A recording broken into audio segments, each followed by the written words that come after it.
Delta Force is feared not because of weapons, but because of mentality. These warriors operate with a psychological code most humans will never experience. Tonight, you will step into their world, the internal battlefield where Delta operators are created, and where missions are truly won. Stay to the end, because the final principle is the very reason governments trust Delta Force with missions no one else can attempt. Section 1. The first truth. You must break yourself. Delta instructors understand something brutal. No one becomes elite without destroying who they were. Candidates are pushed through cycles of exhaustion, confusion, failure, and silence. Nobody congratulates them. Nobody explains anything. Nobody saves them. Why? Because before you can command elite missions, you must prove you can command yourself, even when every fiber of your body wants to quit. Most people think Delta Force training is physical. It isn't. It's identity destruction. The first version of you dies in training.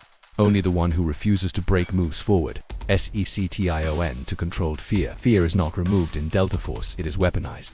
Candidates are exposed to night-land navigation alone, unknown distances, sensory deprivation, psychological isolation missions with no feedback, interrogations, ambiguity and secrecy. They don't tell you if you passed. They don't tell you if you failed. Your mind begins to doubt your worth. This is deliberate.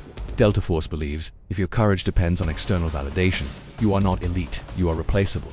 Operators must act boldly under total uncertainty. This is where real missions live.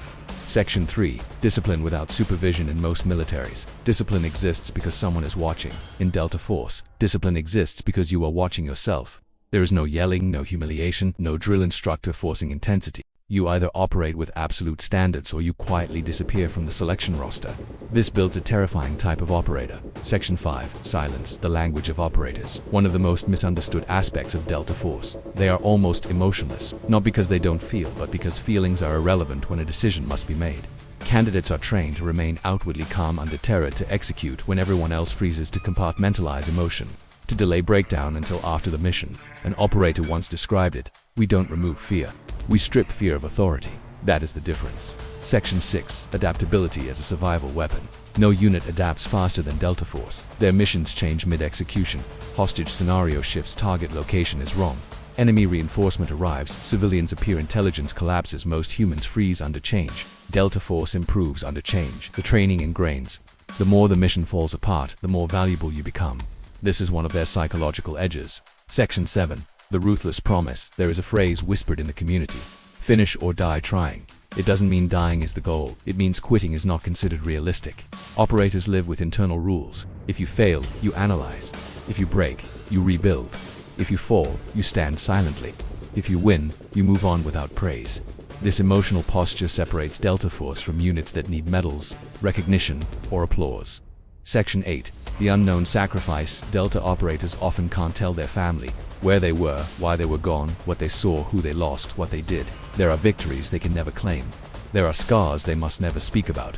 Psychologically, this is one of their hardest burdens, but that is the price of anonymity.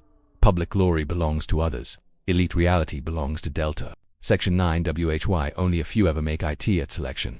Instructors aren't asking, can you shoot? Can you run? Are you strong? They are asking, who are you when nobody supports you? When orders are unclear, when exhaustion erases thought, when isolation removes identity, when failure feels personal, when comfort is gone. That is where most humans collapse and where operators are born. Section 10. The final principle. Self-command. The most important lesson of Delta Force. You are your own mission. If you can dominate your inner world, you can survive anything external. This is why Delta Force doesn't just produce warriors, it produces people capable of running toward chaos, making decisions under fear, ignoring pain, acting without praise, thinking when others panic, holding standards without supervision. That is what military elites actually look like. Not supermen, but men who master themselves. Now that you understand the psychological blueprint of Delta Force, ask yourself, would you survive their mindset?